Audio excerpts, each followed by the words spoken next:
everybody, another nice round of applause for Rick, and Thank you. incredible couple of years. Yes, quite a journey. We've known each other a long time. Real proud of everything that's happened, with you and Colin.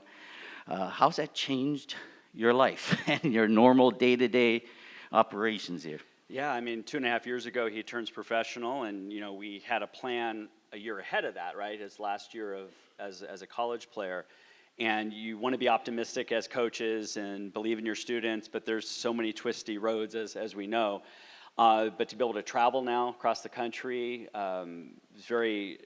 I didn't think I would enjoy it as much, but getting to see these beautiful places, getting to actually connect with other coaches. Jamie at the Ryder Cup, we had a great time getting to know him more. So I've been very fortunate that with his success, obviously, he's brought a lot of opportunities for me. And making commercials? Making commercials, which that's a whole other story. But no, very, very fortunate to be able to travel and then be able to, as I said, I've had to up my game because I had only worked with a handful of touring professionals before Colin. And so this was a new challenge for me. And to be able to find out how I was going to be as a coach week to week is a lot different than being his coach when he's a college player or a junior golfer. So it certainly pushed me, and I'm still learning a lot from that. So a lot of us have, players in our stable that say, hey, this guy has a chance, right? Or they come to you and they say, hey, coach, I want to be on tour. I want to be the next Mo Norman or whoever, right? Like Mo Norman. That's who I wanted to be when I was growing up.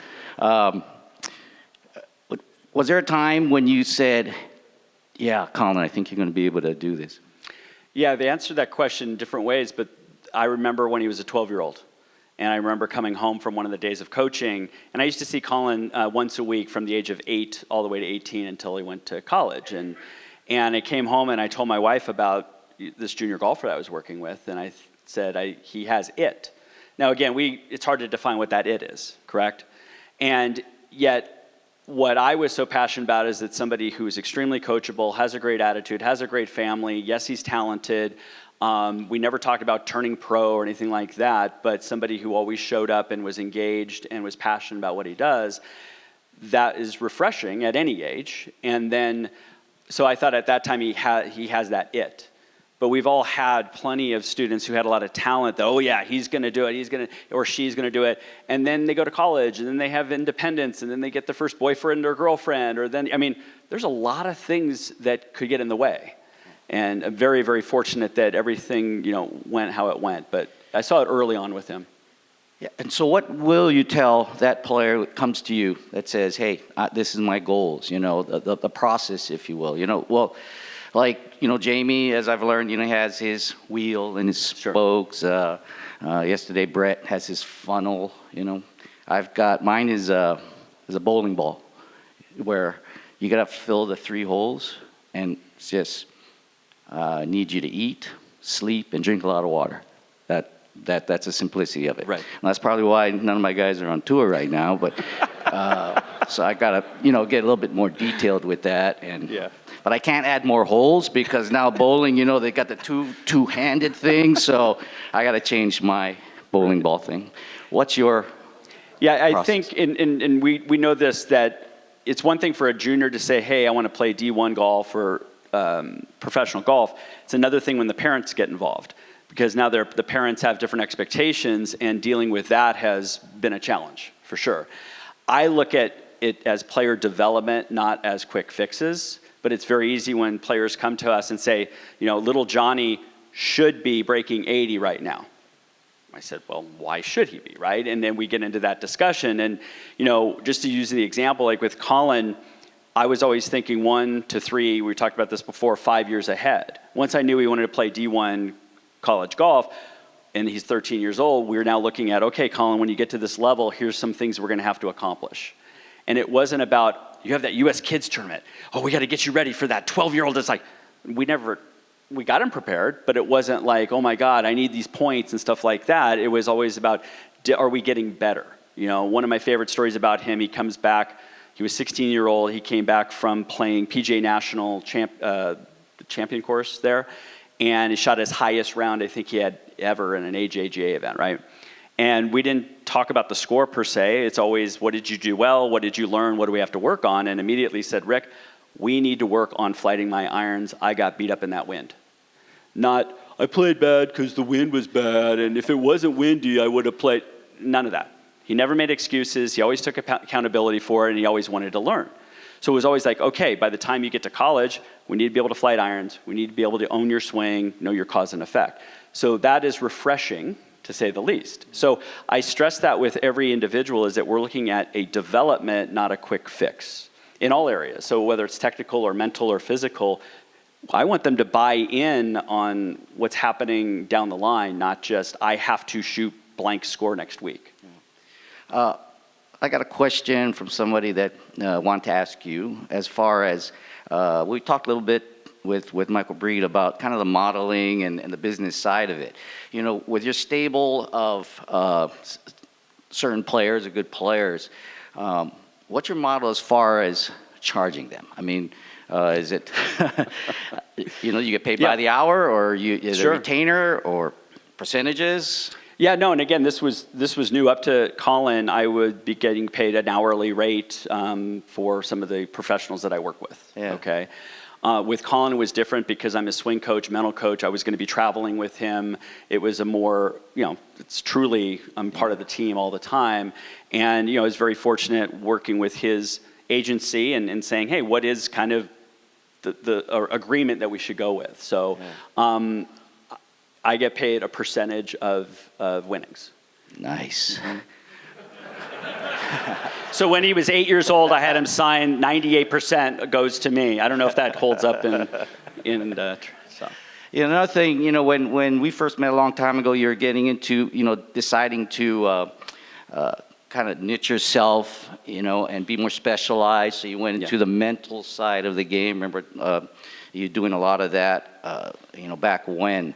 I myself also kind of specialize with beginners, young juniors, or tiny T's. So what would you say to everyone out there as far as, you know, specialize, find a niche, you know, like what Michael was saying, you know, he does everything, right, as far as his teaching goes. What is your advice on that to our audience? I'd like to think I can do everything to a certain point. And so I was a swing geek when I first started teaching 27 years ago and studied all the swings, you know, watching Mr. McLean do those things. That's stuff that I did back in the day. I was obsessed with perfect positions, and that was the secret to golf. And then as I gave more lessons, I realized it was more than that. Then I got into some of the TPI stuff, and I was just, but for me, my passion was mental performance, partly. Unfortunately, when I played D1, I had some frustration issues. I had some other things that I wanted help with, and I wasn't finding those answers, so I wanted to find them for myself.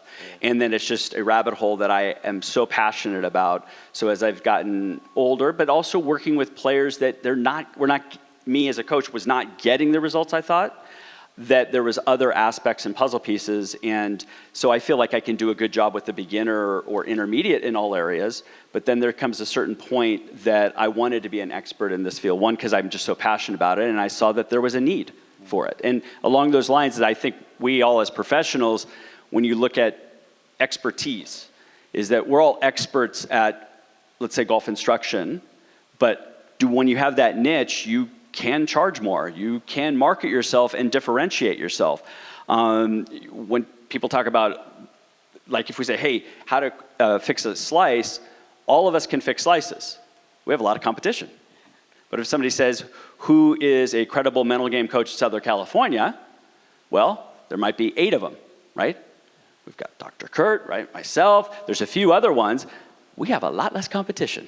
Okay, and so that's part of it too, is building a brand, as I was mentioning it, is that you look at that, you can charge more, people are going to seek you out, and I know what I'm noticing at earlier and early ages, what I do is very beneficial, and it's being seeked out a lot more.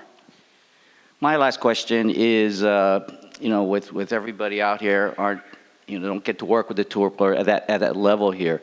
How do you treat the beginner and just developmental coming on into you to the tour player as far as process, or is there a difference? I don't work with as many beginners as I used to, but my process, and most of my instruction now is 80% is probably mental game coaching, 20% is swing. And I do a lot of playing lessons. A lot of it I do on Zoom now, which I'm very fortunate I can do it on the road. But my process starts with all of them filling out a 5-page basic assessment. And it's a self-awareness of what I want to know what their goals are. I want to know their motivation, why they're playing this game. I want to know their practice habits. I want to know their focus, their processes, just so they maybe think of things that they wouldn't normally. So I know where they're coming from so I can best serve them. Very good. Well, one of the things in closing here is the one thing that's common amongst all of you, meaning Jamie, you, your give back. I mean, that was one big thing. You know, I call you, can you get on the teaching committee, even though I know, you're super busy. Jamie as well, is you so willing to give back, like doing something like this. This was kind of last minute. I say, hey, Rick, you're going to be there. You even came to our summit, right? So we really appreciate that a lot. And congratulations on everything that you've done. And thank you for what you do with us in Southern California. No, I appreciate that. And I think from being in the section for so long, as there's been so many wonderful relationships that have helped me. And they've given time to me and mentored me throughout the years that anything that I can do, I'm very grateful for the section and the association. I know. Do we have time for a question? Any questions?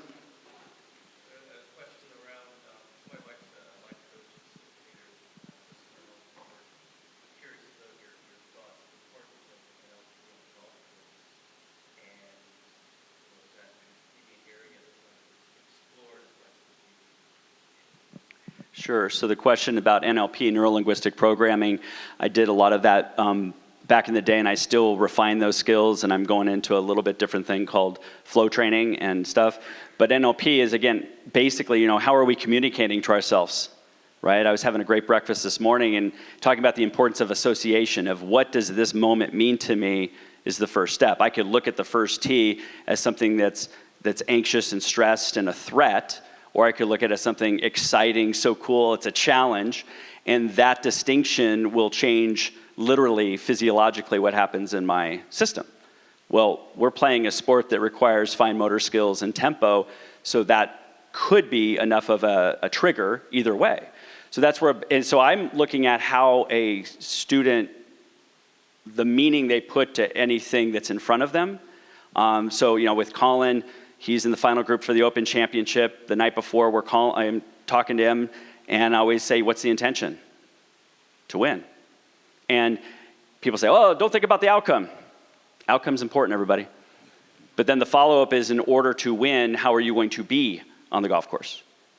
Well, I'm going to commit to my lines. I'm going to talk to JJ about having a very clear picture. And then we went into the processes that we know are going to give him the best opportunity to win. But he's not afraid to say, this is going to be awesome. I love this, right? Yet some people, my quick story on this one. So I asked people, the junior golfers, I said, do you look at the leaderboard? Because nowadays they can actually, on their phone, they're doing a lot of live scoring even in junior events, right? I said, so Colin was asked this at the PGA Championship when he won 2020, do you look at leaderboards? He goes, yes. It's just data. And they go, well, what were you thinking about in the final group? He says, well, I was on the 12th hole. I looked at the leaderboard, and I was tied with 6 other players. This is Dustin Johnson, Tony Finau. The list goes on and on. They said, what were you thinking? He goes, somebody's got to win. Might as well be me. And I asked these college players, what would you be looking? Oh, man, I'd be crapping in my pants. Oh, my God. Oh, blah, blah, blah. So the situation is how we interpret it. And I'm just giving people skills to maybe reframe it or looking at it in a different way to get them going in that. All right, well, I think I'm for one more.